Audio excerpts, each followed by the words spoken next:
Ça va, vous m'entendez? Bon, merci beaucoup de votre accueil. Je suis très, très heureux d'être ici. Je ne suis pas du tout un spécialiste de Napoléon. Brillat-Savarin a aimé Napoléon, comme il avait aimé Louis XV, Louis XVI,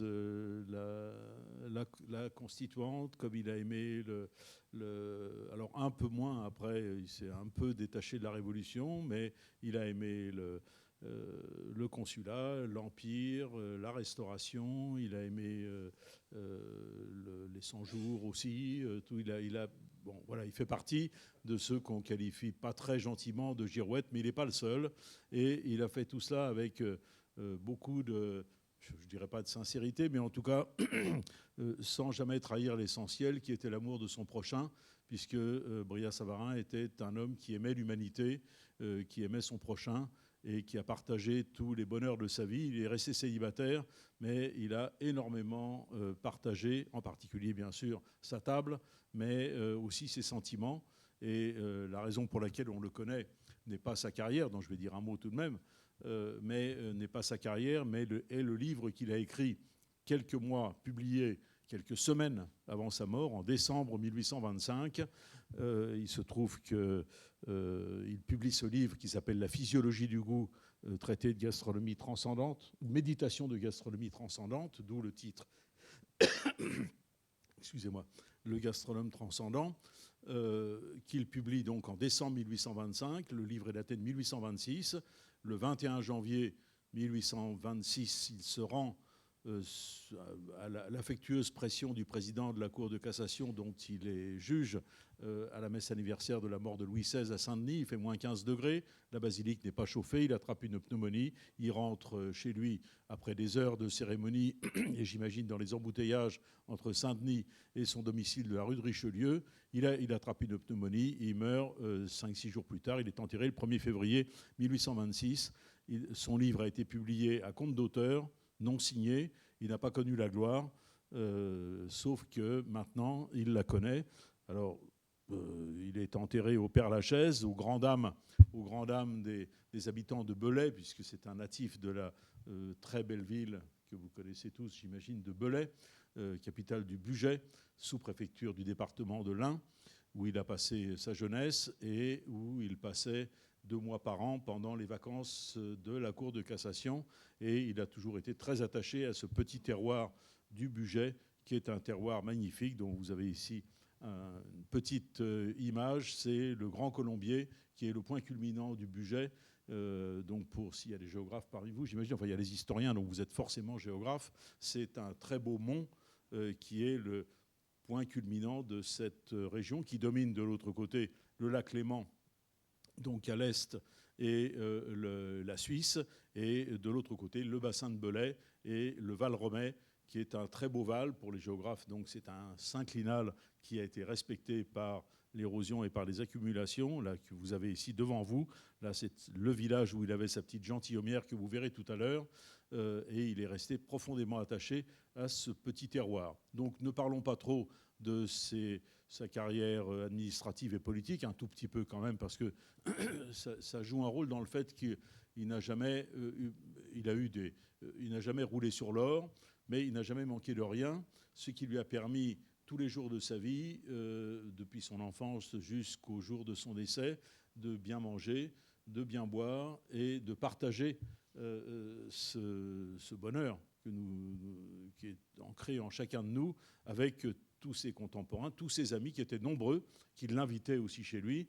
Et surtout, chacun de ces repas était l'occasion d'une conversation extrêmement riche, de commentaires, toujours joyeux, toujours savants, mais avec ce côté humoristique qui le caractérise, où il fait semblant d'être très savant et même un peu emphatique pour faire sourire. Un peu comme dans la littérature, dans Courteline, dans Jules Romain, dans Jacques Perret. Vous avez beaucoup d'écrivains qui, malheureusement, aujourd'hui sont devenus très rares, qui savent faire sourire avec un langage très choisi, des mots très choisis, des tournures très savantes, mais qui sont là non pas pour étaler une science ou pour se faire admirer, mais simplement pour faire sourire. Et les gens qui sont savants pour faire sourire, je trouve que c'est merveilleux. Et ça manque un peu dans l'université française aujourd'hui, mais ça pourrait revenir. En tout cas, je l'espère.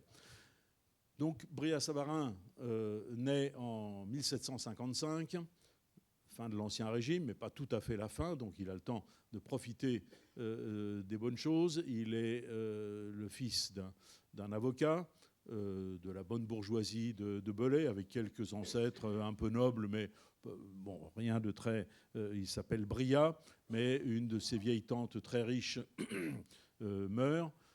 Et dit, bon, je vous lègue ma fortune, c'est à son père qu'elle dit ça, mais à condition que l'aîné de la famille porte le nom de Savarin, d'où ce nom de Brillat-Savarin. Il se trouve que le nom Savarin est resté dans l'histoire de la gastronomie française, puisque, comme vous le savez, c'est le nom d'une certaine préparation de baba en forme annulaire, et qu'on appelle un Savarin, mais c'est un baba au rhum, en réalité, avec de la crème pâtissière, de la crème chantilly, des fruits confits, etc., de toutes sortes de merveilles. Mais lui n'a pas connu cela, puisque c'est un nom qui a été donné vers 1890 par un pâtissier de la région parisienne, pas plus qu'il n'a connu le fromage que vous connaissez tous, le Brillat-Savarin, que je ne vous conseille pas de consommer en trop grande quantité pour vous poigner l'amour, puisque c'est quand même 70% de matière grasse.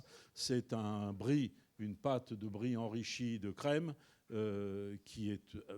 alors pour qu'il soit quand même consommable et bon, il faut qu'il soit affiné. Un Brillat-Savarin tout frais, c'est comme si vous mettiez une motte de beurre dans la bouche. Donc il vaut mieux l'affiner. Et quand c'est affiné, c'est comme un autre fromage qui lui ressemble, beaucoup moins gras, mais qui lui ressemble, c'est le Chaource, qui n'a pas très bonne réputation parce que c'est très acide, sauf quand il est affiné, où l'acidité s'amoindrit, et le Chaource peut devenir une vraie délicatesse avec un champagne, c'est une merveille. Même un champagne qui n'est pas trop sec, vous pouvez manger du Chaource. Et le Brillat-Savarin, c'est pareil, c'est le champagne qui est le meilleur accompagnement. Alors, c'est un fromage qui a été inventé par un fromager dont beaucoup d'entre vous connaissent le nom, d'autant plus que son nom a été repris par une entreprise actuelle qui a une chaîne qui s'appelle Androuet. Donc Pierre Androuet, que j'ai eu le privilège de rencontrer quand j'étais jeune, était un grand fromager de la rue d'Amsterdam qui organisait dans sa fromagerie des repas tout en fromage, avec des vins différents pour chaque fromage. Donc il y avait 5 plateaux avec 5 vins différents. Et je vous conseille de faire ça chez vous, c'est un vrai grand plaisir.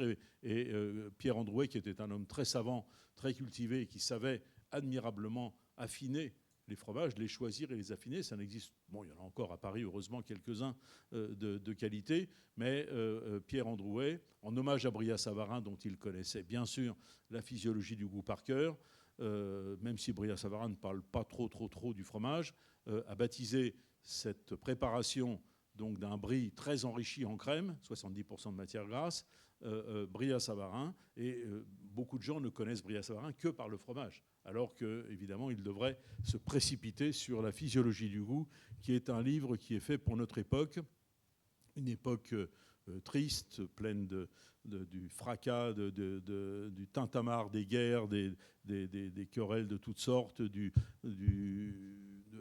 moral en berne des Français et de beaucoup d'habitants de la planète.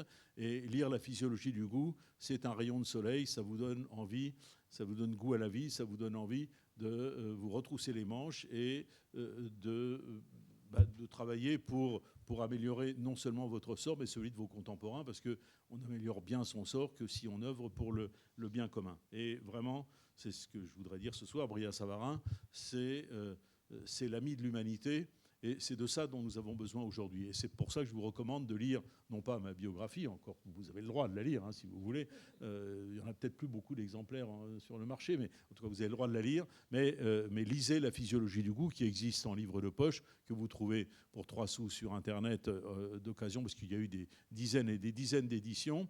Ce qui aujourd'hui, là où il est, doit faire plaisir à Brillat-Savarin. Et je sais qu'il est au banquet céleste, parce que même si ce n'était pas un homme d'une piété extraordinaire, parce que La physiologie du goût, c'est le livre qu'il faut lire en notre temps et qui vous remplira de bonheur. Alors, donc Brillat-Savarin naît dans cette très belle maison de Belay, maison un peu dans le style à l'italienne, que vous retrouvez un style qu'on retrouve à Lyon, par exemple. C'est l'influence italienne au XVIe siècle. Le budget n'est devenu français que tardivement, et il y a eu beaucoup d'influence par la Savoie de l'Italie. Donc il naît dans cette jolie maison, avec une cour intérieure qui est charmante.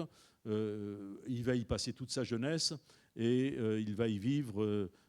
Cette maison va être vendue pendant la Révolution, parce que lui va être obligé de s'exiler, non pas qu'il était contre la Révolution, mais il était plutôt girondin que jacobin, même très girondin. Il a beaucoup écrit, même parce qu'il a été député du tiers-État en 1789, et il a fait beaucoup d'interventions et d'écrits autour de l'autonomie des territoires. En fait, c'est un décentralisateur. Il est pas un anti-monarchiste, mais il était pour une monarchie constitutionnelle avec une forte autonomie des territoires, des villes. Il est d'ailleurs après devenu maire de Belay. Quand il arrive aux États généraux, le voici, c'est le seul portrait authentique que l'on ait de lui. C'est un portrait au crayon qui a été fait en 1789, comme il y a des portraits de tous les députés qui sont arrivés aux États généraux, donc à Versailles. Et il a donc à l'époque 34 ans. Donc vous voyez que c'est quelqu'un qui a déjà bien vécu, parce que c'est pas, il est pourtant sportif. Sportif, il chasse, il pêche, il aime grimper les montagnes. Il s'en va avec ses amis. Je vais vous dire tout de suite, pour mieux que vous le compreniez, ce qui lui arrive quand il a environ 25 ans. Mais bon, on voit bien qu'il aime se tenir bien à table. Il n'a jamais pas faim, comme on dit. Regardez, il a déjà des poignées d'amour, enfin en tout cas il est joufflu, mais il ne sourit pas beaucoup. Mais en fait, on voit bien que c'est un homme bon. Donc celui qui l'a croqué en 10 minutes, j'imagine, parce qu'on faisait ça pour tous les députés qui arrivaient, l'a bien cerné, je trouve, parce que pour avoir lu à peu près tout ce qu'il a pu écrire, toute sa correspondance et beaucoup de témoignages le concernant, je trouve que c'est assez ressemblant. Il se décrit d'ailleurs lui-même, alors c'est un peu plus tôt, c'est 10 ans avant, quand il a fini ses études, il fait des études de droit à Dijon. Et quand il quitte Dijon pour aller à Lyon, il se décrit, alors c'est assez drôle, dans une lettre, par une des plus chaudes journées du mois de juillet 1778, un jeune homme de 23 ans faisait son entrée dans la diligence qui conduit par eau de Châlons à Lyon. Il était grand, bien tourné, plutôt laid que joli, mais sa physionomie avait quelque chose d'étourdi, franc et sans souci, vous le voyez ici à peu près comme ça, 10 ans plus tard, qui prévenait en sa faveur, ce dont il s'était quelquefois bien trouvé. Il faut dire que c'était plutôt un séducteur qui a eu beaucoup d'aventures dans sa vie. Il en parle accessoirement, enfin il parle beaucoup du sens génésique, lequel, comme vous le savez, se développe énormément par la consommation assidue de truffes. Et Brillat-Savarin sait à quel point les truffes sont aphrodisiaques, donc il revient très souvent sur cette question autour des truffes. Mais il y a d'autres passages de sa correspondance ou de son œuvre où il revient sur son amour du sens génésique et sa pratique, mais toujours avec délicatesse et cette espèce de légèreté que l'on peut avoir au siècle des Lumières pour ces choses-là, qui sont légèrement pécamineuses. C'était un catholique modérément pratiquant, mais pas du tout ni anticlérical. D'ailleurs, il aime beaucoup les abbés et les abbayes, vous allez le voir tout de suite par ce que je vais vous lire. Mais ce n'est pas quelqu'un qui passe sa vie en prière et en confie en dévotion. Bref, je termine ce portrait par lui, autoportrait. Sa physionomie avait quelque chose d'étourdi, franc et sans souci, qui prévenait en sa faveur, ce dont il s'est quelquefois bien trouvé. Sa chevelure blonde frisait naturellement. Elle était en désordre, faute d'avoir été relevée au fer pour la nuit. Mais on voyait que la veille, elle avait été peignée avec soin. Il avait un grand chapeau, alors là c'est intéressant pour sa personnalité, un habit vert, un gilet blanc et une culotte rouge. Notez bien, culotte. Ce jeune homme, c'était moi, mesdames. Et en jetant un regard tout à fait sans prétention sur mon vêtement nécessaire, il me semble qu'il avait bien meilleure grâce que le pantalon informe sous lequel maintenant, il écrit cela en 1820, tous tant que nous sommes, jeunes et vieux, tous fous et sages, nous cachons nos nullités, nos difformités et nos infirmités. Donc en fait, c'est un nostalgique de la culotte.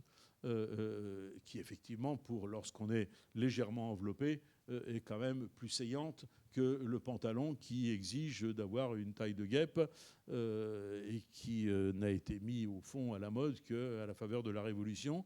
Néanmoins, quand il meurt, il n'y a qu'une culotte dans sa garde-robe.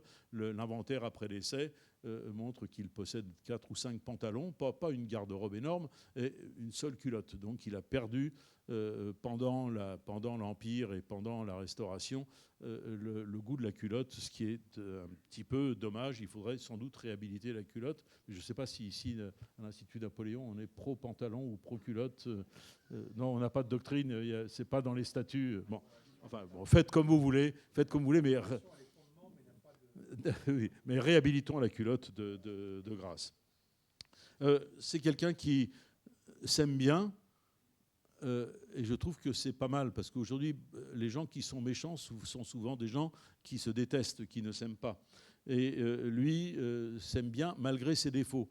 Donc il y a un dialogue dans La physiologie du goût entre son ami le docteur Richerand et lui-même, qu'il met en scène de manière littéraire. L'ami, les gourmands vous liront, parce que vous leur rendez justice et que vous leur assignez enfin le rang qui leur convient dans la société. L'auteur, c'est-à-dire lui, Brillat-Savarin, pour cette fois tu dis vrai, il est inconcevable qu'ils aient été si longtemps méconnus, ces chers gourmands. J'ai pour eux des entrailles de père, ils sont si gentils, ils ont les yeux si brillants. Et il parle de lui. Donc quelqu'un qui ose écrire ça de lui ne se déteste pas. Par conséquent, il aime les gens, forcément. Bon, il y a d'autres passages qui montrent que voilà, il est même un peu cabotin parfois. Celui qui ne dit de mal de personne a bien le droit de se traiter avec quelque indulgence. Et je ne vois pas par quelle raison je serais exclu de ma propre bienveillance, moi qui ai toujours été étranger aux sentiments haineux. Voilà, je trouve que c'est très très beau, c'est presque une parole d'évangile. Je n'ai jamais dit de mal de personne, je n'ai jamais détesté personne, donc pourquoi je me détesterais moi-même ? Et je pense que, je ne sais pas si les psychanalystes pourraient commenter ça, mais ça vaudrait la peine, parce que c'est, je trouve, un des drames de notre époque, que les gens ne s'aiment pas eux-mêmes. Et donc le résultat est catastrophique pour la société. Alors il aime aussi les dames lorsqu'elles sont agréables et qu'elles sont consentantes. Sans aller jusqu'au bout il se trouve qu'il a écrit des contes qu'on appelle contes érotiques, mais qui ont été brûlés après sa mort par une de ses petites nièces un peu prude, qui a trouvé que c'était légèrement audacieux, mais quelques pages ont été sauvées, et un de ses arrière-petits-neveux, Lucien Tendré, dont vous connaissez peut-être La table au pays de Brillat-Savarin, un livre magnifique publié vers 1880, a publié un extrait de ce conte qui se passe à Saint-Quentin, et où il tombe sur une jeune fille qui ne va pas très bien, qui est en train de tomber en pâmoison, et il s'occupe d'essayer de la ranimer. Et voilà ce qu'il écrit dans ce conte. Lucie restait pâmée dans mes bras. Son visage était pâle, ses yeux fermés, ses joues décolorées, mais son sein palpitait avec force. Et c'est cette dernière circonstance qui distingue la pâmoison de l'évanouissement. Cet état n'était pas nouveau pour moi. Et je connaissais le remède que les lois sévères de l'honneur masculin m'obligeaient d'y apporter. Et j'y obéis sans murmurer. J'étalais sur mon lit la douce malade, dans l'attitude la plus commode pour la guérison. Je soulevais tous les voiles qui pouvaient s'y opposer. Et ça va, je peux continuer ? Et extasié à la vue des trésors qui s'offraient à mes yeux, je bénis Dieu, vous voyez qu'il était très chrétien, je bénis Dieu des charmes qu'il attache aux bonnes actions. Je me hâtais parce que je jugeais vaguement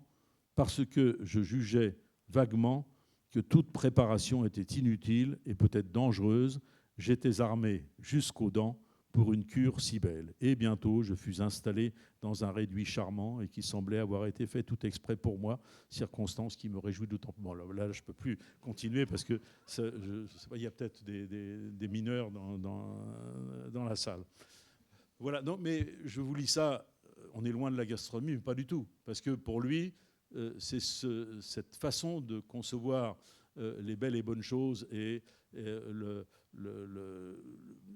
ce qui nous donne du plaisir, mais qui permet en même temps de partager le plaisir, qui fait l'actualité de Brillat-Savarin dans notre monde, qui au fond, malgré l'espèce de laxisme qui s'est emparé de notre société, est un monde extrêmement puritain. Il n'y a pas cette espèce de joie de vivre malicieuse qui fait le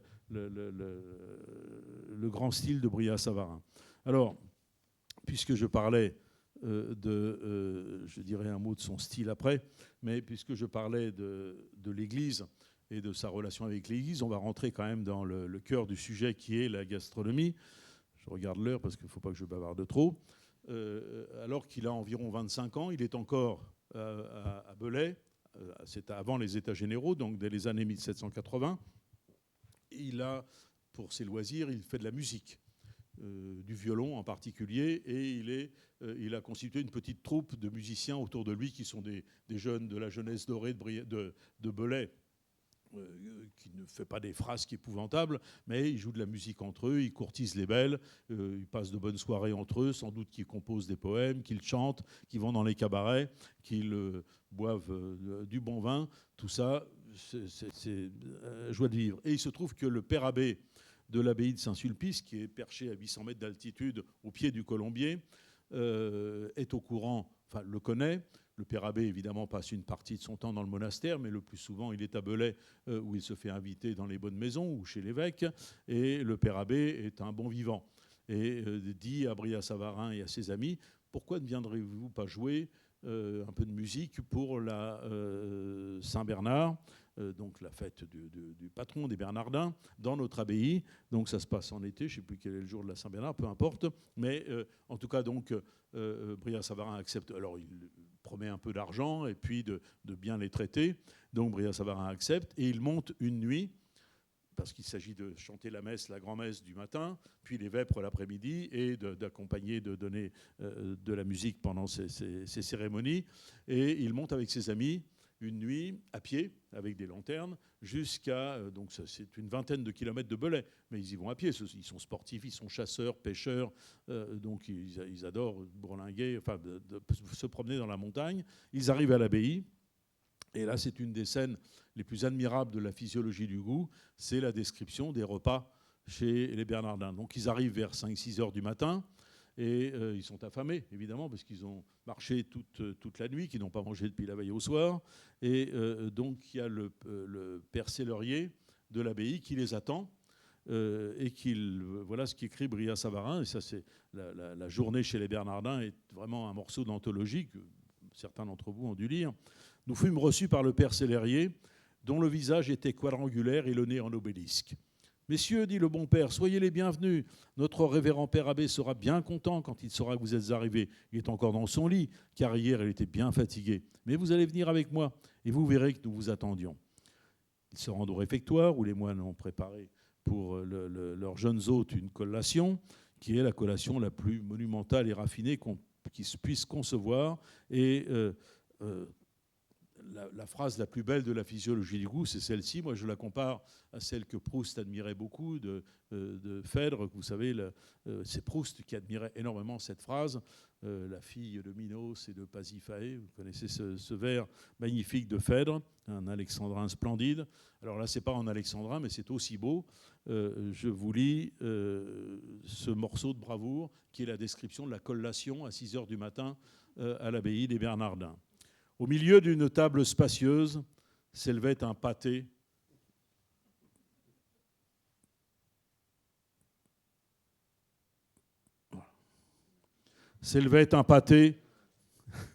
grand comme une église.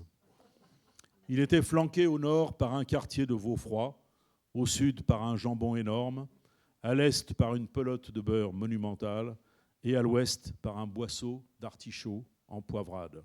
Voilà. Et ce pâté grand comme une église fait partie de la culture de Brillat-Savarin profondément, parce que c'est parmi les plats qu'il préfère. Alors il y a les écrevisses qu'il aime beaucoup, il y a les truffes dont il est absolument fanatique, mais il y a les pâtés.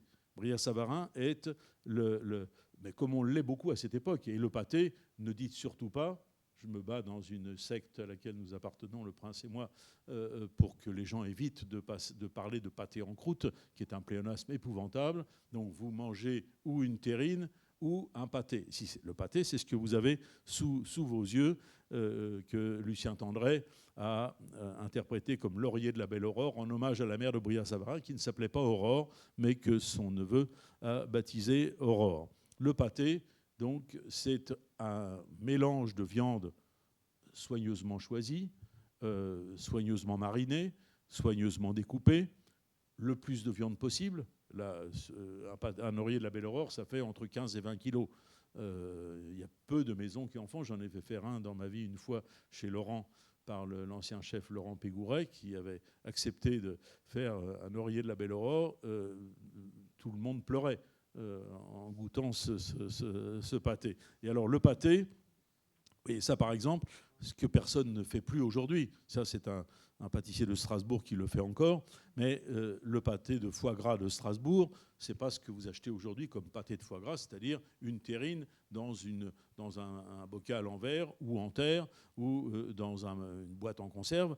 Le pâté, c'est un gros lobe de foie gras entouré de farce fine et d'une couche épaisse de truffe entre la farce fine et le foie gras, et le tout dans une pâte cuite au four, et il faut que la pâte soit évidemment cuite jusqu'à la limite de la viande, parce qu'il n'y a rien de pire dans ce qu'on appelle bêtement le pâté en croûte que la pâte molle, vous savez, la pâte toute blanche qu'il y a entre la pâte bien cuite, et ça c'est affreux. Dans ce cas-là, ce qu'il faut, c'est enlever la pâte complètement, ne manger que l'intérieur. D'ailleurs, la pâte ne sert qu'à une chose, elle ne sert pas à être mangée, elle sert à permettre à tous les ingrédients multiples qu'il y a dans un pâté de se marier harmonieusement entre eux et de créer une saveur symphonique.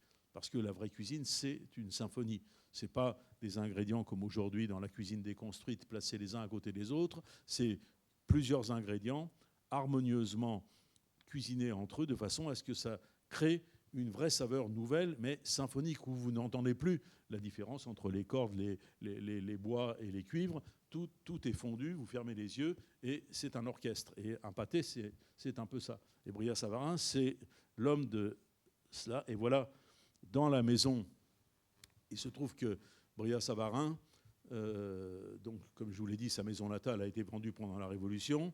Ensuite, il a vécu à Paris puisqu'il a été nommé juge à la Cour de cassation à partir de 1800 et qu'il y reste jusqu'à sa mort en 1826. Il habite rue de Richelieu dans un appartement où il a quand même son cuisinier, une belle cuisine, il peut recevoir du monde et faire de bonnes choses à manger. Mais 2 mois par an, pendant la période de vacances de la Cour de cassation, c'est-à-dire c'est octobre et novembre, notez les mois, c'est très important parce que juillet-août, c'est catastrophique pour la gastronomie, il n'y a rien à manger en juillet-août, tandis que octobre et novembre, c'est la période la plus merveilleuse où vous avez tous les fruits, tous les champignons, les truffes, etc. C'est le gibier fabuleux, les poissons extraordinaires.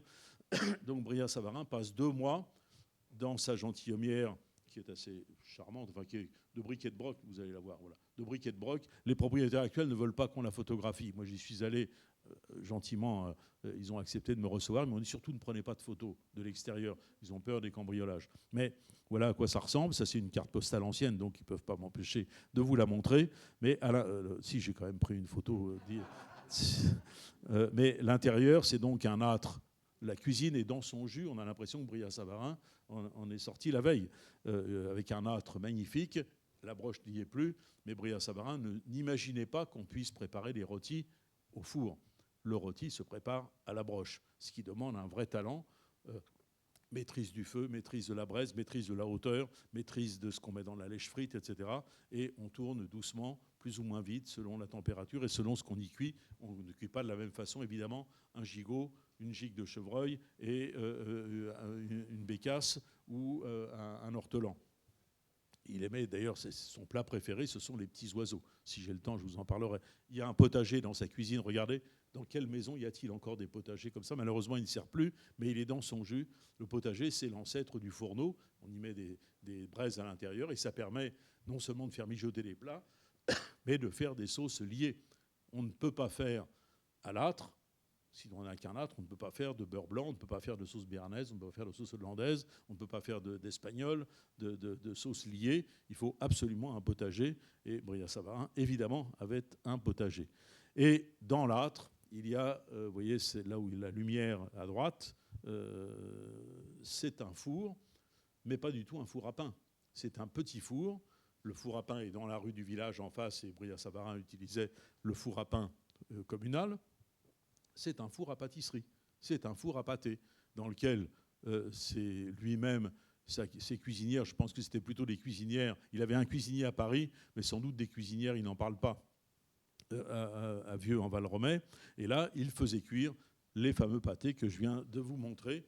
Ça ne se cuit pas dans un grand four à pain, ça se cuit dans un four plus petit et dans lequel on maîtrise la température, parce que là, pour un pâté comme ça, il faut 2h30, 3 heures de cuisson en maîtrisant parfaitement la température, donc avec des fours dans lesquels on met des braises ou du feu de bois avant de mettre le pâté. Il faut un vrai grand talent. Et aujourd'hui, beaucoup de chefs ne savent plus maîtriser les températures malgré les instruments perfectionnés qu'ils ont à leur service. Donc ça, c'est un des chefs-d'œuvre de la cuisine française, tout simplement. Mais dans toute l'Europe, on faisait des pâtés. Hein. Même les Anglais, on critique beaucoup la cuisine anglaise.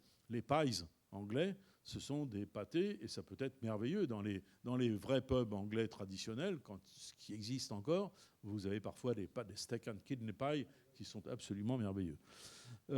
Alors, je termine quand même la visite chez les Bernardins, parce que là, vous n'avez eu que la collation. Je ne vais pas vous laisser sur votre faim. Donc, évidemment, ça donne soif, tout ça. En un coin du réfectoire, on voyait une pile de plus de 100 bouteilles, continuellement arrosées par une fontaine naturelle qui s'échappait en murmurant « Evoe Bacché ». Gloire à Bacchus.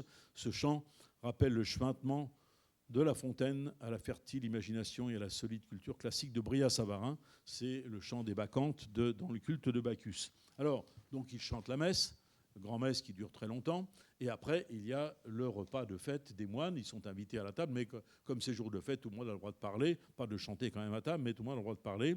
Et voilà comment il décrit le dîner, c'est-à-dire ce qu'on appelle maintenant déjeuner. Le dîner fut servi dans le goût du XVe siècle.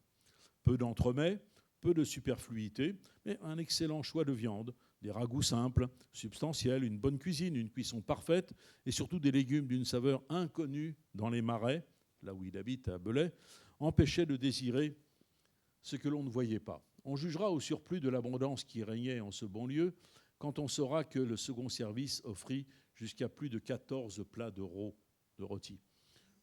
14 rôtis, bah oui, mais ils sont nombreux les moines, et puis surtout il faut de l'abondance. On fête Saint-Bernard. Le pauvre Saint-Bernard devait se retourner dans sa tombe en voyant ça, parce que lui qui ne mangeait pas, ne buvait pas. Le dessert fut d'autant plus remarquable qu'il était composé en partie de fruits qui ne croissent pas à cette hauteur, mais qu'on avait apporté du bas pays, car on avait mis à contribution les jardins de Machura, de Morflan, Vieux, Champagne et autres endroits favorisés par l'astre père de la chaleur. Alors, dans le livre de Lucien Tendré, La table au pays de Brillat-Savarin, il donne une recette, est-ce qu'elle est vraie ou fausse, mais qui est merveilleuse, qui sont le salmi de bécasse de Don Crochon. La bécasse, c'est l'un des gibiers que préfère Brillat-Savarin. Si j'ai le temps, je vous lirai la recette du faisan à la Sainte-Alliance, qui est bon, si j'ai pas le temps, donc c'est un faisan farci de 2 bécasses, avec beaucoup de truffes, beaucoup de très très bonnes choses, et qui permet de croire en Dieu. Alors ensuite vient une petite sieste dans les prairies autour de l'abbaye. Il fait beau encore, il se repose après ses épreuves, et il chante les vêpres. Et puis vient le souper. Le souper fut soigneux, délicat, éloigné du dîner de plusieurs siècles. On mangea sur de nouveaux frais. Alors, il ne dit pas tout à fait ce qu'on mange. On causa, on rit, on chanta des chansons de table. Et l'un des pères nous lut quelques vers à sa façon, qui vraiment n'étaient pas mauvais pour avoir été faits par un tondu. Et la soirée s'achève sur un punch, très à la mode à l'époque, c'est-à-dire une cuve dans laquelle on a fait chauffer de l'eau de vie. C'est de l'eau de vie, bien sûr, distillée par les moines, sucrée et flambée. Et on sert cela avec des rôtis, c'est-à-dire des toasts, tartinés de beurre. À minuit, tout le monde part se coucher. Et le lendemain matin, après, j'imagine, un petit déjeuner, on appelle ça déjeuner à l'époque, ils repartent vers le Bugey. Alors, ce fameux oreiller de la Belle Aurore, puisque je suis là, il ne s'appelait pas de la Belle Aurore au temps de Brillat-Savarin, c'est son petit-neveu qui lui a donné son nom, mais en tout cas, ce grand pâté, ce très grand pâté, Brillat-Savarin en sert chez lui lorsqu'il reçoit des amis, et il en sert un jour à son maître de musique qui s'appelle Suard, qui est un vieux monsieur très gourmand, qui vient dîner chez lui lorsqu'il est en vacances à Vieux en Val-Romay. Et voilà ce que monsieur Suard en dévore une telle quantité qu'il s'étouffe un peu. Alors on veut lui donner du thé qu'il refuse absolument. Et Brillat-Savarin lui dit « Père Suard, buvez, cela vous fera du bien. » « Non, jamais eau chaude, répondit-il. D'où vino, en patois du bugiste. Donc on s'empresse de lui apporter une rasade de vin du vignoble de Brillat-Savarin, la Côte Grêle, qui est à Machura, près de Culose. Le père Suard avale le verre de vin, il s'affaisse et il meurt. Une bien belle mort, selon la philosophie de Brillat-Savarin, mais sans doute inventée quand même par Lucien Tendrey. On n'est pas certain que le père Suard soit mort dans ces circonstances. Mais en tout cas, si c'est vrai, c'est une très très belle mort. C'est mieux que de mourir d'une pneumonie comme le pauvre Brillat-Savarin. Un autre exemple de l'intérêt que Brillat-Savarin, à cette époque, un peu plus tard, porte à la bonne chère. Et tout ça, il ne l'écrit pas à l'époque. Ces choses-là, on les a dans la physiologie du goût, écrite alors qu'il a 67-68 ans, juste avant de mourir de cette fameuse pneumonie attrapée à Saint-Denis, où dans les dernières années de sa vie, ses amis lui disent « Écoute, on a eu tellement de joie, tellement de plaisir à passer des bons moments avec toi, tu dois écrire tout ça, tu nous dois un livre ». Et il le fait pour faire plaisir à ses amis. D'ailleurs, c'est pour ça que le livre a été publié à compte d'auteur, à 500 exemplaires, et que les quelques exemplaires qu'on retrouve aujourd'hui de l'édition originale qui passe en vente sont tous dédicacés, mais il ne s'est jamais signé Brillat-Savarin parce que le livre est anonyme. Le titre du livre, c'est, tenez-vous bien, « Physiologie du goût ou méditation de gastronomie transcendante ». Ouvrage théorique, historique et à l'ordre du jour, dédié aux gastronomes parisiens par un professeur, membre de plusieurs sociétés savantes, non signé. Et donc 500 exemplaires donnés à ses amis, et le livre n'aura un succès qu'à partir des années 1830-1840, en particulier grâce à l'un de ses lecteurs qui l'admire énormément. Excusez du peu, c'est simplement Balzac, qui l'a tellement aimé qu'il a ensuite écrit une physiologie du mariage, et qu'il y a dans les années 1830-1840 des dizaines de livres parus en France qui s'appellent Physiologie de quelque chose. Il y a une mode des livres de physiologie, et c'est Brillat-Savarin qui l'a inventé. Alors pendant la Révolution, donc il va aux États généraux, etc., je vous l'ai raconté, mais peu importe, il devient maire de Belay pendant 1 an. Ça ne se passe pas si bien que ça, parce que la période est quand même plus que troublée. Et il y a un moment où il sent qu'on le dépose, mais qu'il risque d'être guillotiné, parce qu'il n'est pas jacobin du tout, c'est un pur girondin. Et donc il va essayer de sauver sa tête en allant voir un député épouvantable qui s'appelle Pro, et qui habite près d'Arbois. Il sait qu'il est là, il est à Paris, mais il vient de temps en temps chez lui à Arbois. Et Brillat-Savarin décide d'aller plaider sa cause auprès de ce Pro, sachant qu'il peut être mis au cachot immédiatement dans la ville d'Arbois. Et donc, il part de Belay à Arbois, ce qui est quand même une bonne journée de cheval, avec sa vieille jument qui fatigue. Et il y a un moment où, avant d'arriver, ça se passe à Mont-sous-Vaudrey. Mont-sous-Vaudrey, c'est pas très loin d'Arbois. La jument est épuisée, il faut absolument qu'elle se repose. Et donc lui est un peu affamé, mais il est affamé de naissance. Et donc il s'arrête dans une auberge. Et alors là, et c'est lui qui l'écrit, frappé d'un spectacle qu'aucun voyageur n'eût pu voir sans plaisir, devant un feu si vif et brillant, tournait une broche admirablement garnie de cailles, des cailles sauvages, roi des cailles, c'est un autre oiseau, et de ces petits rats à la pied vert qui sont toujours si gras. Ce gibier de choix rendait ses dernières gouttes sur une immense rôtie dont la facture annonçait la main d'un chasseur. Et tout auprès, on voyait, déjà cuit, un de ces levreaux petit lièvre à côte blonde que les Parisiens ne connaissent pas et dont le fumet embaumerait une église. Bon, dis-je en moi-même, ranimé par cette vue, la Providence ne m'abandonne pas tout à fait. Cueillons encore cette fleur en passant. Il sera toujours temps de mourir. Et donc, c'est pas fait pour lui, et l'aubergiste n'a pas préparé ça pour lui. Lui, il arrive à l'improviste. C'est un groupe de clients qui sont des juristes en goguette et qui s'est fait préparer ce dîner magnifique. Et dans les auberges, on peut apporter son manger, le gibier qu'on a chassé, etc. Donc Brillat-Savarin, tellement alléché par ce qu'il voit et ce qu'il sent et ce qu'il devine, demande à l'aubergiste, vous ne pourriez pas leur demander si je pourrais pas me joindre à eux en payant mon écho, évidemment, parce qu'il a quand même, il est mort de faim. Et donc l'aubergiste va demander aux clients, mais bien sûr, qu'ils se joignent à nous. Donc il l'invite sans qu'il ait besoin de payer. Ils sont tellement contents de l'avoir. Il va chanter, il joue de la musique, etc. Il passe toute la soirée, il passe une soirée formidable, alors que sa tête est en jeu. Il ne va chez le député pro que le lendemain matin, et là il arrive à sauver sa tête pour quelques jours seulement. Il a un sauf-conduit, mais au bout de quelques jours, il s'aperçoit que ça ne suffit pas et il s'enfuit vers l'Amérique pour 3 ans où la vie n'est pas si facile que soit. En tout cas, ce banquet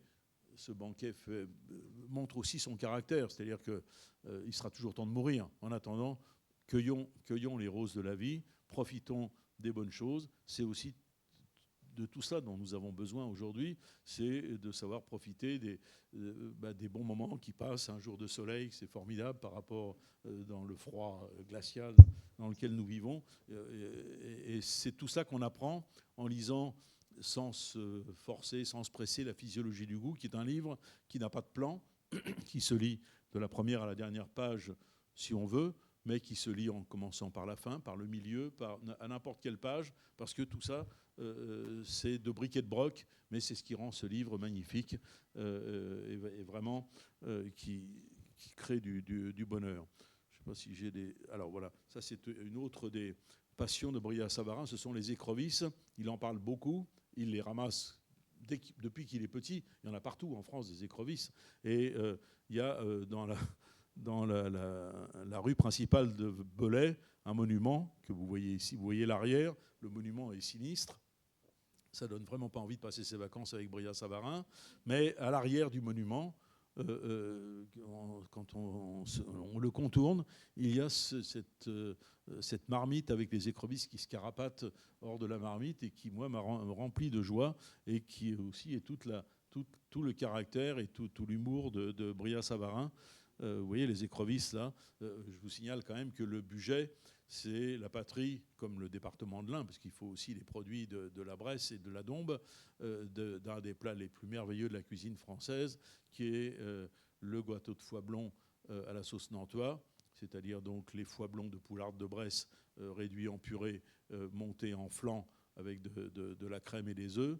Il faut que ce soit tremblotant, que ce soit servi bien chaud, mais et bien relevé. Et puis vous nappez ce gâteau de foie blond d'une sauce nantoise, une vraie sauce nantoise, c'est-à-dire une béchamel raffinée dans laquelle vous incorporez un beurre d'écrevisse.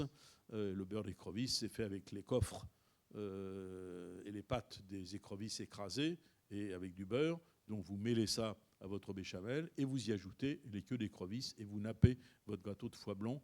Et là, vous avez ces amertumes très fines, très douces qui viennent à la fois de l'écrevisse et du foie de volaille.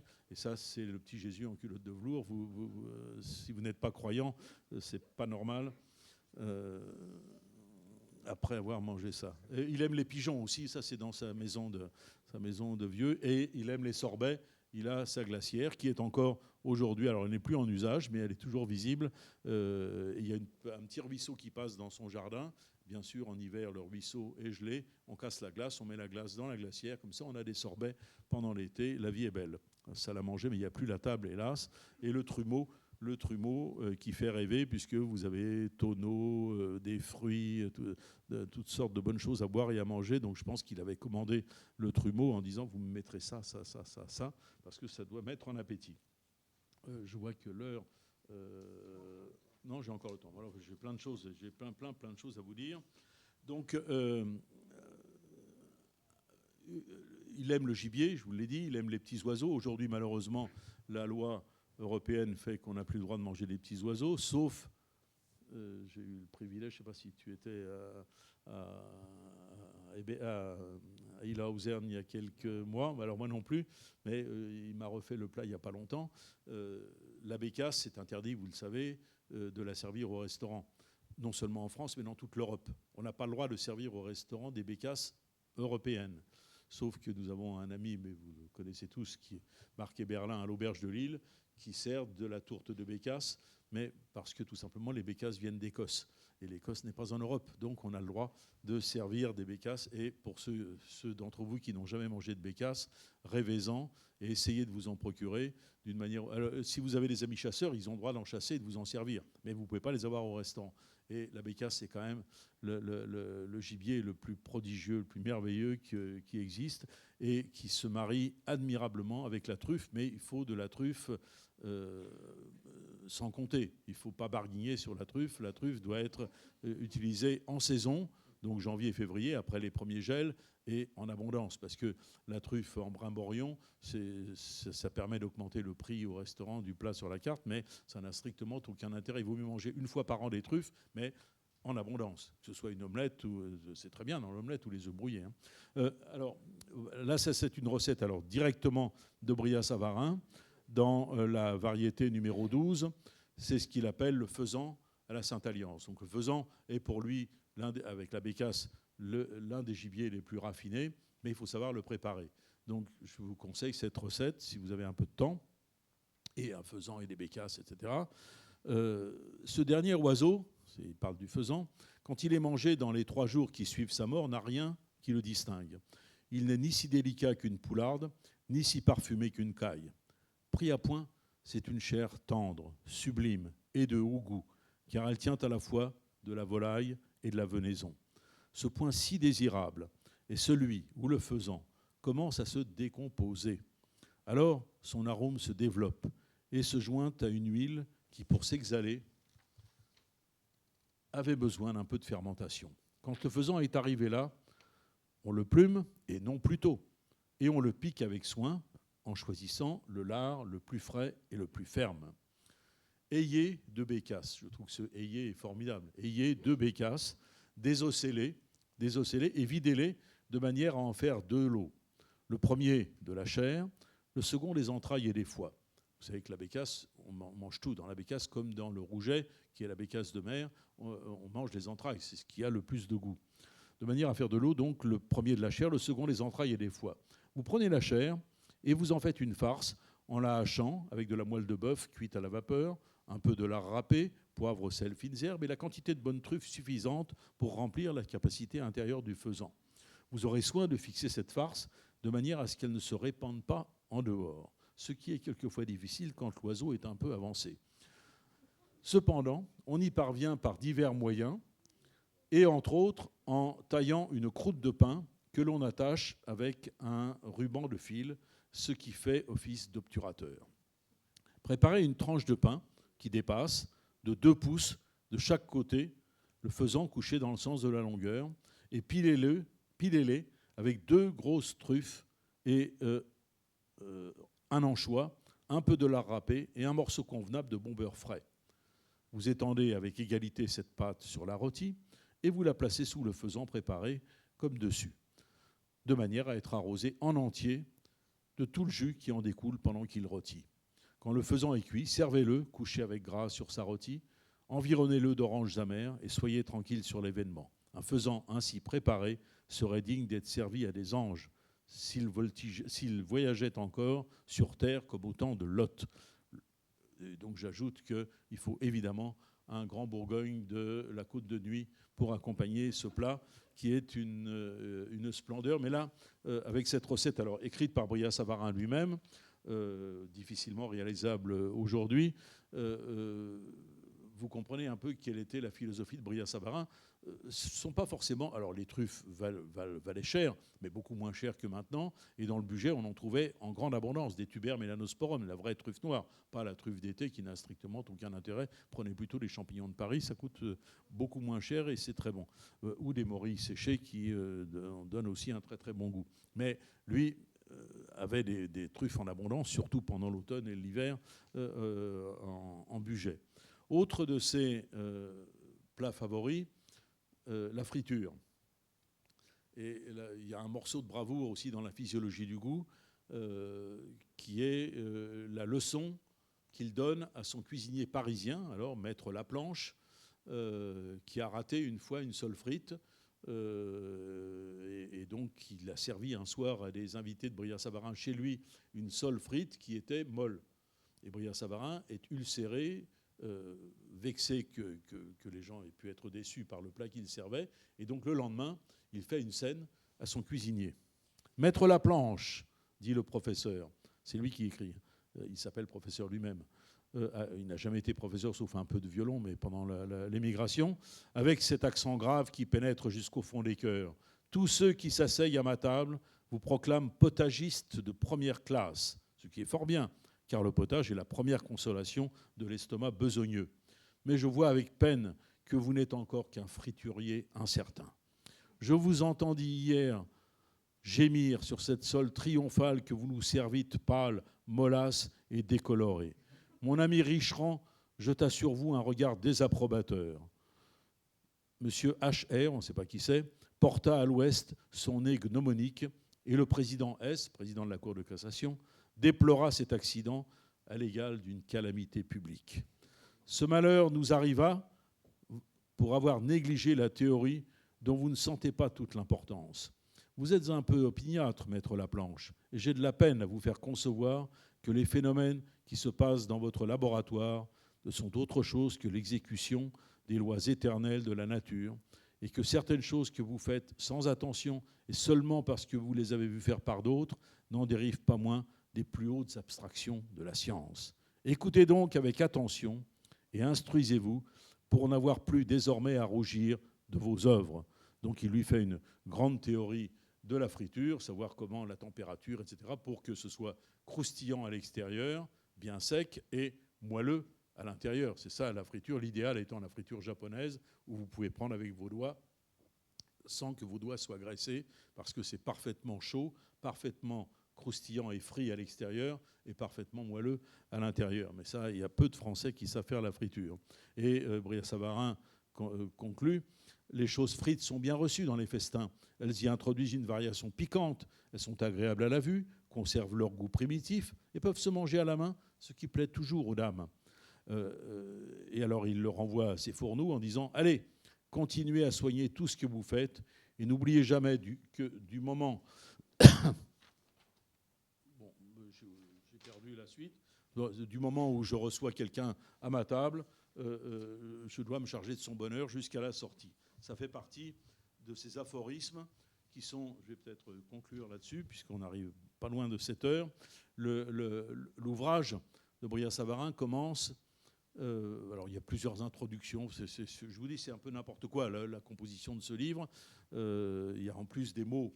Brillat-Savarin est un inventeur de mots, ce qui plaît énormément à Balzac, qui lui aussi est un inventeur de mots. Et je vous en cite quelques-uns, inventés par Brillat-Savarin et qui ont fait rire aux larmes Balzac. Donc voilà des mots dans l'ordre alphabétique.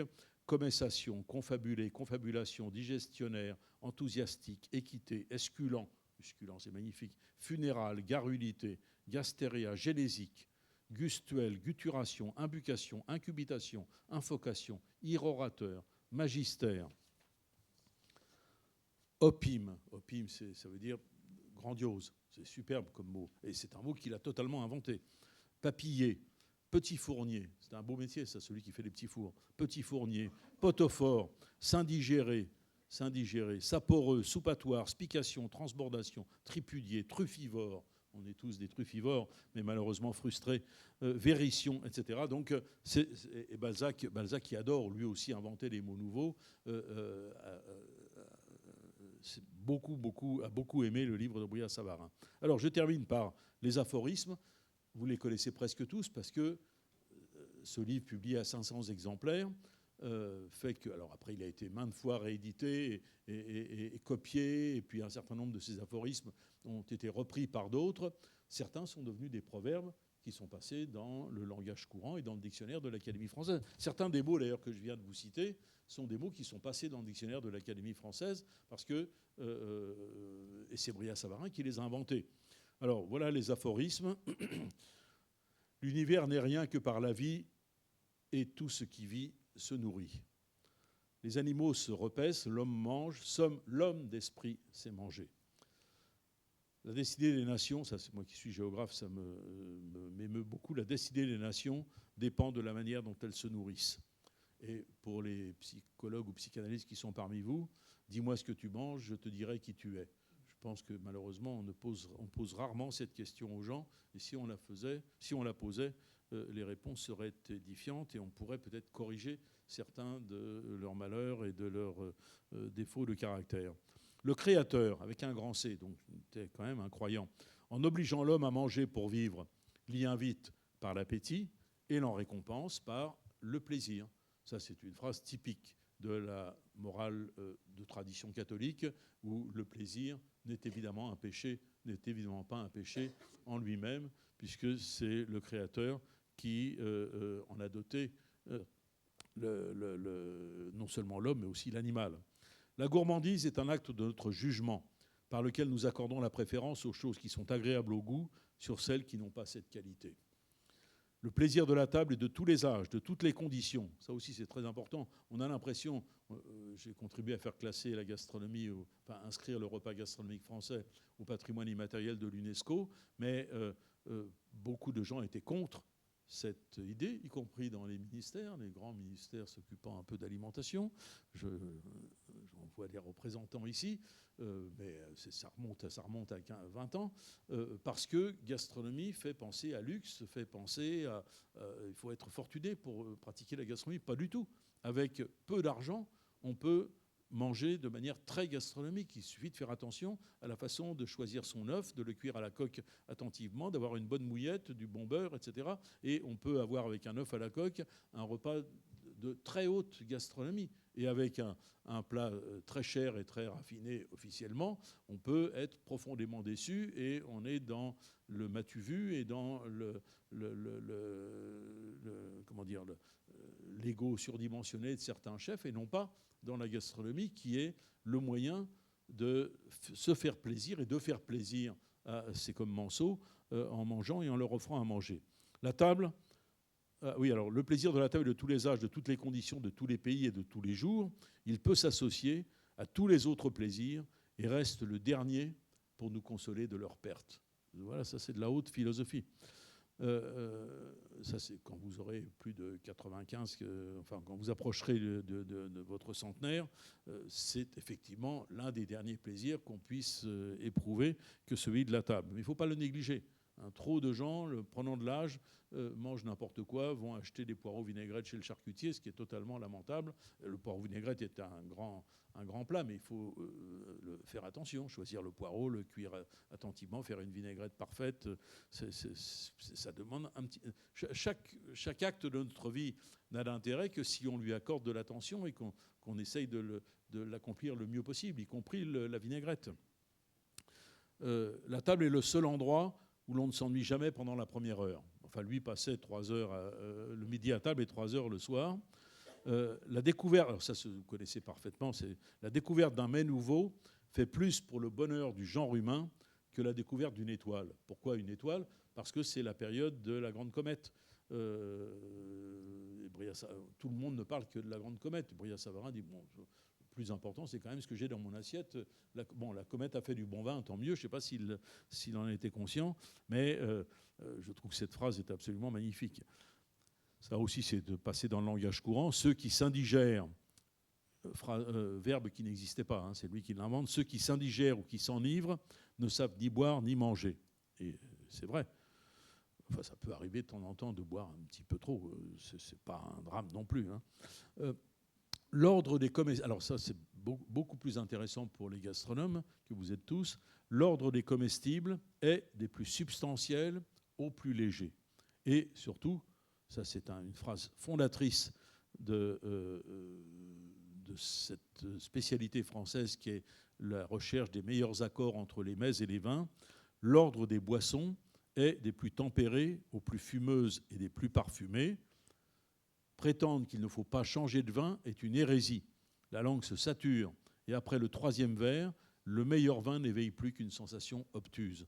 Ça veut dire que ceux qui disent « Oh ben non, mais on vous a fait un vin unique, ce soir un rosé glacé de Provence de préférence, ce sera plus simple et vous ne serez pas malade au moins. » C'est absurde. Effectivement, au 3e verre, la langue se sature et donc vous buvez, tout simplement, c'est une boisson alcoolisée qui n'est pas désagréable, mais ça n'a plus aucun intérêt. Tandis que si vous changez de vin à chaque plat, eh bien, évidemment, ça réveille vos papilles et immédiatement, ça réveille votre cerveau. Donc il y a évidemment un rapport entre les sens, tous les sens d'ailleurs, la vue, l'odorat, etc., et les papilles, mais aussi ce qui se passe dans le cerveau. Donc quand vous changez de vin, vous changez de monde et vous réveillez votre cerveau et donc vous êtes plus intelligent au fond et plus gentil. Mais ça, Brillat-Savarin est le vrai premier fondateur des accords mets-vins. Et il donne plein d'exemples dans la physiologie du goût. Par exemple, il dit il aime beaucoup le consommé. Moi, je trouve que c'est une chose qu'on ne trouve plus dans les restaurants, sauf au Voltaire, où vous pouvez toujours avoir le consommé chaud ou en été, vous avez le consommé en gelée. Le Voltaire est hors de prix et pas très fréquentable, sauf que vous avez l'œuf mayonnaise à 1,80 € depuis 1945, je crois, et vous avez le double consommé de bœuf, qui est soit chaud avec de la ciboulette, ça c'est formidable, soit en gelée l'été. Et si vous aimez la consistance de la gelée, un vrai consommé de bœuf magnifique comme celui-là en gelée, c'est un bonheur. Et qu'est-ce qu'il faut boire avec ça? C'est Brillat-Savarin qui le recommande. Eh bien, c'est du madère. Mais qui boit du madère aujourd'hui en France? Où trouve-t-on du madère? Hélas, peut-être à la Fondation Napoléon, puisque... Ah bah si, je pense qu'à Sainte-Hélène, Napoléon a bu du madère. Il a bu du vin d'Afrique du Sud, mais du madère aussi. Il a tout bu. Bon, et il n'y a plus de bouteilles ici. Alors, cette phrase est passée dans le langage courant, vous la connaissez tous, mais c'est Brillat-Savarin qui l'a inventée, même s'il ne parle pas énormément du fromage. Alors, il parle du bleu de Septmoncel, qui est le bleu de Gex, en fait, dans la plaine qui est entre la retombée du Grand Colombier et le lac Léman. Et c'est un très bon bleu, pas très connu. Les bleus, en fait, on ne connaît que le Roquefort, mais il y a plein de bleus vraiment intéressants en France, dont ce bleu de Septmoncel ou de Gex, et bien entendu le bleu de Termignon, qui est une splendeur qu'on trouve en Savoie, mais rarement à Paris. Et puis qui... Oui, il y a du bleu de brebis, du bleu de vache. Alors, c'est Brillat-Savarin qui invente le 14e aphorisme passé dans le langage courant. Un dessert sans fromage est une belle à qui il manque un œil. Donc, on doit évidemment manger du fromage à la fin du repas. Les Français, alors je sais, ils ne théorisent pas là-dessus, les Français prennent en général maintenant le fromage avant la partie sucrée du dessert. Nos amis anglais, je trouve que ce n'est pas totalement idiot, prennent le fromage après le dessert sucré et avec les grands Porto, avec les grands Bordeaux parfois, les grands Jerez, les grands Sherrys, les grands Madères. Et c'est tout à fait où on pourrait mettre du Banyuls ou du Maury. Tous ces vins mutés vont beaucoup mieux avec un fromage salé qu'avec un dessert sucré, où souvent ça fait ton sur ton et ça devient pâteux et lourd en bouche. En tout cas, fromage dans le dessert, c'est indispensable. On devient cuisinier, mais on est rôtisseur. Ça demande beaucoup de discussion, mais c'est une phrase bien connue aussi. La qualité la plus indispensable du cuisinier est l'exactitude. Elle doit être aussi celle du convié. Attendre trop longtemps un convive retardataire est un manque d'égard pour tous ceux qui sont présents. Donc, l'heure à 8 heures, on se met à table. Ceux qui ne sont pas là, tant pis pour eux. Celui qui reçoit ses amis et ne donne aucun soin personnel au repas qu'il aurait préparé n'est pas digne d'avoir des amis. Superbe. La maîtresse de maison doit toujours, alors bon, c'est un peu féministe, je ne sais pas ce que... La maîtresse de maison doit toujours s'assurer que le café est excellent et le maître que les liqueurs sont nos premiers choix. Pourquoi ce partage sexiste entre le café pour les femmes et... Bon, je ne sais pas pourquoi il écrit ça, d'autant qu'il n'est pas marié. Et donc il s'occupe et du café et des liqueurs. Et le dernier aphorisme qui est superbe et qui doit nous animer tous tout au long du reste de notre vie, convier quelqu'un, c'est se charger de son bonheur pendant tout le temps qu'il est sous notre toit. Et je pense que c'est ça ce qu'il faut retenir de Brillat-Savarin, l'ami de l'humanité, notre ami à tous, et avec qui on est en communion jusqu'à la fin de nos jours. Merci de votre attention.